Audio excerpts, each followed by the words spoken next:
Okay, let's get into this. Think about facing a really critical decision point. Feels urgent, maybe a bit overwhelming. Oh, yeah.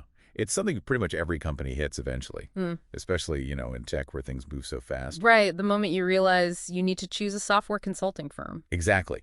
Maybe you're against a deadline, or you just don't have a specific skill in-house. Or sometimes you just need that outside perspective. Bringing in help. It's common. And digging into our source for today, it's excerpts from Choosing Your Software Consulting Firm Wisely. What really jumped out at me is how often this big choice gets made without, well, a solid plan. Hmm. So our mission today really is to unpack why that happens and what the source suggests for doing it, wisely. It really flags that classic choice, doesn't it? Kind of the red pill or blue pill thing. Ah, yeah. Do you face the, let's say, uncomfortable truth, which usually means doing some prep work, putting in effort, or do you just sort of stay comfortable and let things unfold? And letting things unfold here often means what? A rushed decision, just going with the first name you heard. Pretty much. You're essentially leaving a potentially huge decision up to chance.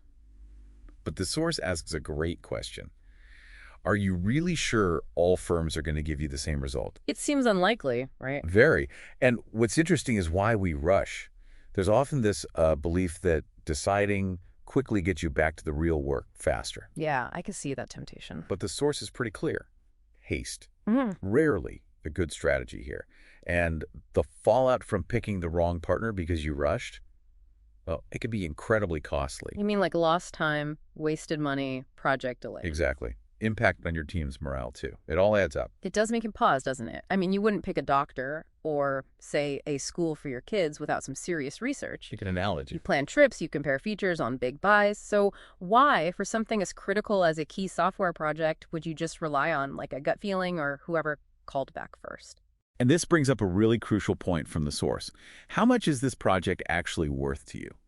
Right. If you're budgeting for consultants, it obviously has significant value. So the source basically argues, look, if something's that valuable, treating the selection like a gamble just doesn't make sense. It's kind of counterintuitive. Okay, so the good news is you don't have to just roll the dice. Definitely not. Being aware is the first step, right? Mhm. And the source actually lays out a structured process, one that seems to work much better than just leaving it to chance. It's about taking that red pill, doing the prep work. That's the core idea.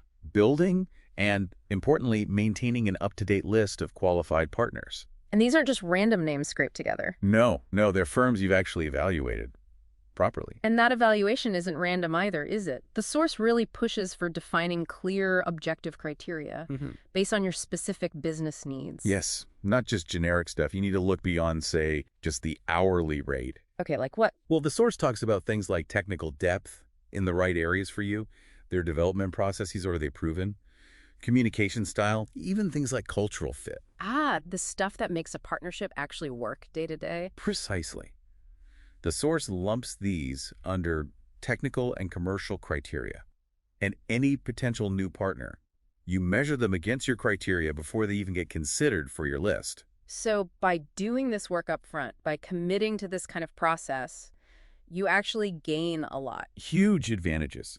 You can make faster decisions when you do need someone because the groundwork's done. More informed decisions, too. Definitely. You boost the odds of project success, long-term success, and you build a roster you can actually count on. It really shifts it, doesn't it? From being this stressful, hurried thing to, well, more of a strategic move. It perfectly highlights the source's main argument, really. Yeah. This kind of knowledge, this structured prep.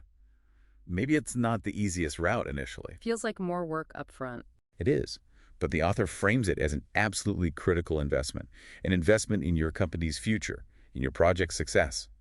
It's about replacing hope with a reliable method. Okay, so let's bring this back to listening. If leaving a choice this important, like a software partner, to chance can have such serious downsides, maybe think about this.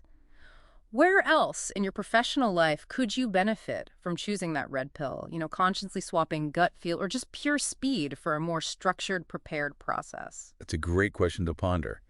And, as the author points out in the source, if you're thinking about how to build that process, practical advice is out there to help make these decisions more strategic, less of a gamble.